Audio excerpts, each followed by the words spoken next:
Hey there, everybody. Hope you're doing well. Hope everybody's had a great weekend and started the work week with no problems. First off, I want to say thank you so much for your prayers for our community, for us, and for just praying for everybody that's been affected by this hurricane.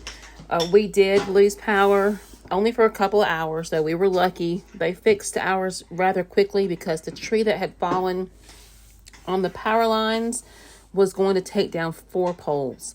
So when they came out to evaluate the situation, they were like, we need to fix this now because it was a giant oak tree that had fallen, and it was easier for them to just go ahead and fix that line before it snapped the 4 poles. So we were probably without power for, I think it ended up being about 4 hours. And then we were very fortunate because people who lived just down the road from us didn't get their power back on until yesterday. And today is, for me, it's October the 2nd.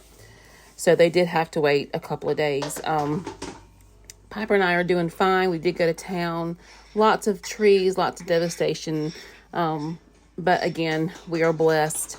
We did not get hit as hard as Tennessee, North Carolina, or even where my son is at in South Georgia, and he got his power back on yesterday as well, but they've canceled his school for the rest of the week because they can't get everybody back on the grid just yet. So this is just a quick video, or I say quick, but while I'm editing it, it says 48 minutes, so I don't know if it'll be that long or not. But I had made some fried bread in another video and was asked to show how I make it. So I did not have any self-rising flour. If you have self-rising flour, I usually just use a cup of that and just add enough water to where it's the consistency of maybe like pancake dough or pancake batter. You can make it a little bit thinner if you want to, but we usually stick to about, like I said, like pancake thickness. I did not have the self-rising, so I used all-purpose, and then I put in, I usually use like a spoonful of baking powder, so they get big and fluffy. And then use your oil of choice. I usually use olive oil, but I'm out, so I just use good old Crisco. And you can make these as big or as, I prefer to make ours these bite-sized pieces just because they're easier to take care of in the skillet. And it takes, once you get your grease hot, it just takes a few minutes, not even a few minutes, just a few seconds for the side to get nice and golden brown. And then you, from there on out, just watch them. And you get them as dark brown as you like. We like ours like this, a little bit golden brown. And I'll push them over to the side and let them finish cooking and add more to the pan. Now, your fried bread is going to absorb your grease, so you will have to probably add some more while you're cooking. But once your skillet's hot, the grease gets hot pretty quick, so it doesn't take just a few seconds. And what is nice about the fried bread is that you can add other stuff to it. So say if you want to make it like to go with, say you want to have it with your pasta, you could add garlic. You could add your Italian seasonings, and you can flavor it however you want to. When I make these at home, Piper and I like to eat them just like this, and they're so good. But if you wanted to say make them sweet, like my husband, he loves molasses, so he'll put like molasses and butter on his, or you could even put syrup on them. You could sprinkle them with powdered or cinnamon sugar, but for the most part at home, Piper and I eat them just like this. And I probably make these once a week, if not every other week. It's quick and easy, and something that I learned from Don's parents up in Asheville. My parents are Yankees. My parents are Yankees. Sorry, Mom. I know you're watching probably, but they don't cook like this up there. At least where my parents are at. They didn't grow up cooking like this.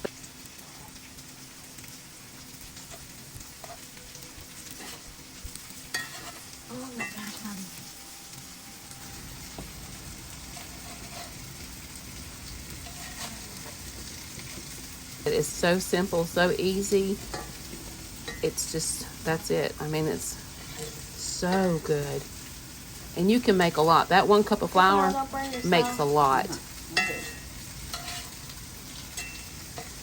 Okay, can I have that mini one right there? Hot, be careful.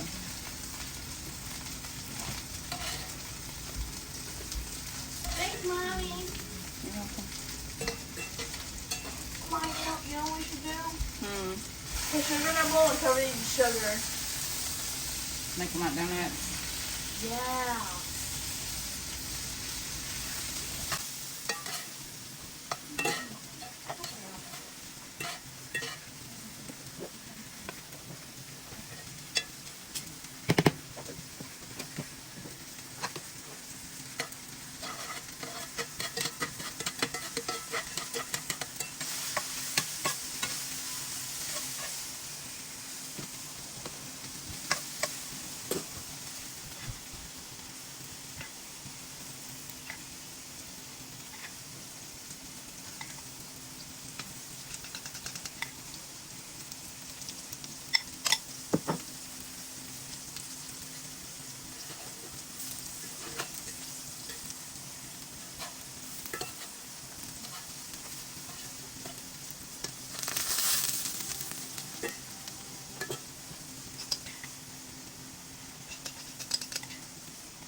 In the last week or so, well, it's about 2 weeks now, I started trying to learn how to bake cinnamon rolls. Instead of doing cinnamon this time, though, I went with pumpkin spice. And they turned out, you can see there, they turned out so pretty.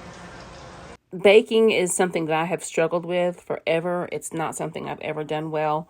And I think I have finally figured out how to make cinnamon rolls the right way. They aren't, perfect just yet, but I'm getting closer and closer. So I made these. They were a hit.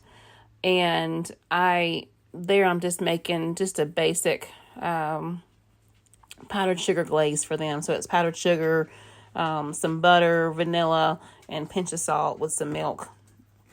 And just make it, leave it thick so it coats them real well. I think I'm going to try to attempt making a cream cheese frosting. I love cream cheese frosting that they put on cinnamon rolls.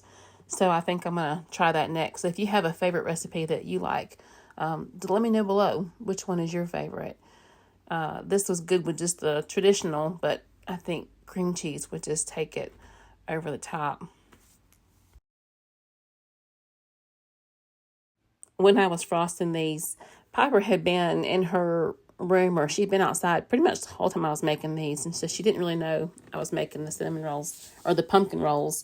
And she came out and she's like, "Why are you making those?" And I was like, "You don't have to have any of it. I can give them all away." And she said, "Oh, no, don't give them away," which we did, because we did not need a whole plate or a whole tray full of cinnamon rolls. So we gave a big chunk of these to my parents, which is nice because, they're just in the backyard and they don't mind. Especially my daddy. He's gotten a sweet tooth over the last couple of years. So they don't mind us bringing treats over there for them to try.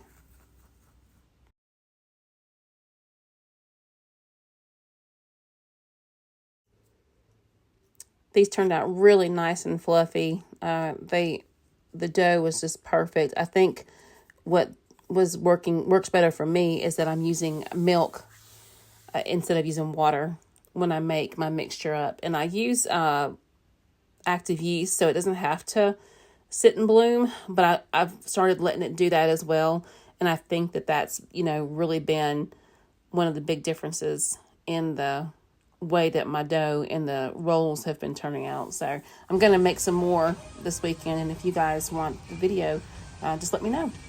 Thank you so much for watching. I hope you guys have a great rest of the week.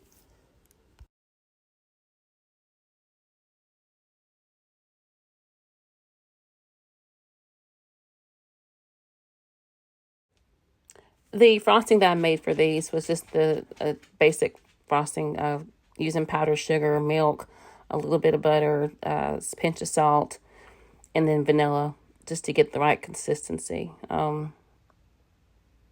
I think I'm going to try to make a cream cheese frosting. I don't think I've ever made a cream cheese frosting. Again, I'm not a baker. This is something that I've tried to do several times, and they never seem to turn out right. But the last time, a couple times I've made these, they rise well and they taste really good. And I think it's because I'm using milk in my mix instead of using water. I think that's the biggest thing.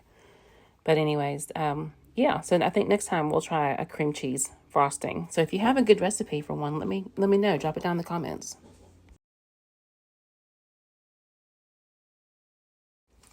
I'm cutting these apart so that we can take a plate for my parents. There is no reason why I should have made so many, but I know that they enjoy them as much as we do. So that's the nice thing about them living, just out back door, is I can take them extra baked goods if we have too many. So look how pretty those turned out. They're so good, y'all. So good.